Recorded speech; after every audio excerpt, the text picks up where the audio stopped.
Arestado na si Michael Flores, ang pangunahing suspect sa pagpatay sa ina ng aktres na si Cherry Pie Picache.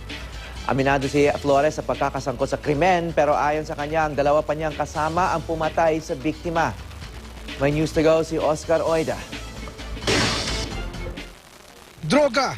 Yan ayon kay Michael Flores ang dahilan kung bakit umano niya nagawang pagnakawan ang kanyang amo at ina ni Cherry Pie Picache na si Zenaida Sison noong September 19. Pero di raw niya ito ginawa ng nag-iisa.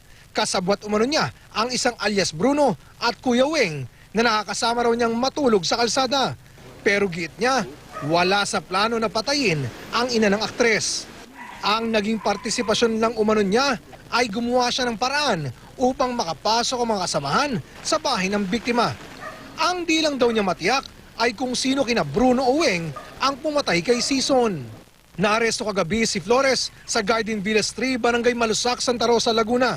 Makaraang makatanggap ng tip ang mga pulis na nararoon ang suspect sa lugar. Ito po ay itinawag ng isang concerned citizen na nagsabi na cited yung si Michael Flores sa area. Kaya po nagpadala po tayo ng pulis doon para i-verify yung report. At positibo po na nandun yung suspect at kaya po siya naaresto. Ayon kay Flores, nagpunta siya sa Santa Rosa para magpatulong sa isang tiyahin. Makaraang malaman sa Facebook na wanted na pala siya.